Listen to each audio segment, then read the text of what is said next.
Miss Faith Aylshire. I teach Accelerated English 11, College Prep English 11, and College Prep English 12 at Gallion High School. I wanted to show you how I use Canvas, our online learning management system, to differentiate my curriculum and instruction. This happens most often in my College Prep English 11 course. English 11 at Gallion High School is an American literature course, and you'll see that my class is organized into different modules here. And each of these is a unit that we have worked through. The most recent one is on top, so we are in Civil War literature. And since we just started this unit, there's only one assignment there. However, for Romanticism, which we recently finished, we covered several texts in this umbrella term of Romanticism. So you can see by the lengthy list here of texts, assignments, and connections that we were in Romanticism for quite a long time. I do like these modules because it helps students see that this is all under the same umbrella term. So this functions as an organizational tool for them, so they're able to connect the large ideas of Romanticism to these smaller texts. Even though these are all individual texts with unique features, they are all connected under the umbrella term Romanticism. So even the setup of my Canvas helps students organize their thoughts and see connections between ideas. Another feature of Canvas that helps me differentiate my instruction is this use of restricted access, which is what this cloud means. My students and I were working through Walden by Henry David Thoreau, or excerpts of it, and Walden tends to be a fairly difficult text for students to understand and comprehend. I have several students on IEPs or 504s who, due to their learning needs, are not able to comprehend Walden in its original text.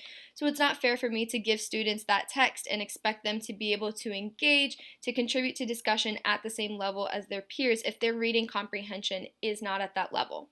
So in order to help students do that without having them read a separate text, I differentiate the text. So here we have, this is what students who are not on an IEP or 504 who are at grade level see. And it's excerpts from Walden.pdf. This is the original language, which they are able to understand at grade level, and then it's excerpts from some of the more famous passages with some of the very key ideas bolded for their reading ease. Students with IEPs or 504s, however, like I said, are not going to be at the level of this language. So in order to still meet them at their level, they see a different PDF, and it has the asterisk just so that I am aware that that is a differentiated text. They do not know that. And even though this top looks very similar so that they would never be ashamed that they're getting a different text because it's only tailored to their needs, they see a summary of Walden. So this makes the text a little bit more accessible to them, but it is full inclusion because when we go to class discussion over this text, they are engaging with the ideas of Walden rather than being tripped up on the language of Walden.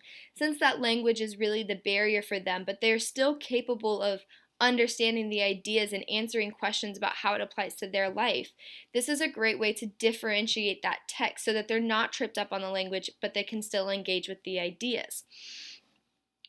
On Canvas, if I were to have all students go to excerpts from Walden, they only see the link that they are permitted to see. So this restricted access is given to certain students, and then this one is also given to my students with 504s or IEPs. So those who are on grade level never even know that this other text exists, and vice versa. Only I see that there are two PDFs here on Canvas. So that helps differentiate without causing any social anxiety, any shame, but still allowing all of my students' learning needs to be met.